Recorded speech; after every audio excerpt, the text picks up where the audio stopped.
শাসন পরপর বসছে এবং দেশের অভ্যন্তরে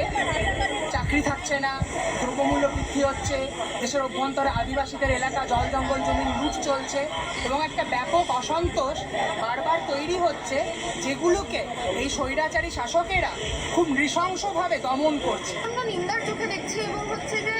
যেই রেটে হত্যা করা হচ্ছে 4 কি 5 দিনের মাথায় 70 জনের বেশি হত্যা হয়েছে রাষ্ট্রের হাতে, এবং এটা কোনো গণতান্ত্রিক দেশের পরিচয় হতে পারে না। আমরা ডেফিনেটলি শেখ হাসিনার পদত্যাগও দাবি করব এবং হচ্ছে যে তার সাথে সাথে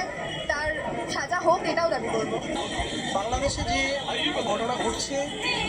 সেই ঘটনা শেখ হাসিনা তথা আওয়ামী লীগ সরকারের চূড়ান্ত অগণতন্ত্র, চূড়ান্ত স্বৈরতন্ত্রের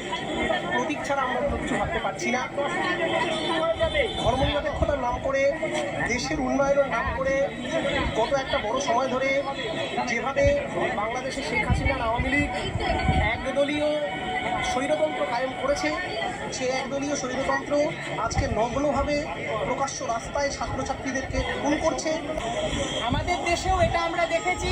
দিল্লিতে, কলকাতায় মোদি, মমতা এরা সকলে ছাত্রছাত্রীদের ওপরে, সাধারণ মানুষের আন্দোলনের ওপরে নৃশংস আক্রমণ নামিয়ে এনেছে। বাংলাদেশে আমরা যেটা দেখছি সেটা এই সমস্ত মানবতার, সমস্ত সাধারণ চেতন, শুভ চেতনার গণ্ডি পেরিয়ে একটা নির্বিচার হত্যালীলা চলছে। কলকাতার বিভিন্ন কলেজ ক্যাম্পাস থেকে আমরা এসছি আজকে, যাদবপুর ইউনিভার্সিটি থেকে শুরু করে সেন্ট জেভিয়ার্স কলেজ থেকে শুরু করে বিভিন্ন জায়গা থেকে আমরা এসছি আজকে, এবং তার সঙ্গে সিভিল সোসাইটিও এসছে, তার সঙ্গে গণতান্ত্রিক প্রিয় ব্যক্তিবর্গ যারা তারাও এসছে, এবং তারা এই বাংলাদেশের স্টুডেন্টদের সংহতিতে তাদের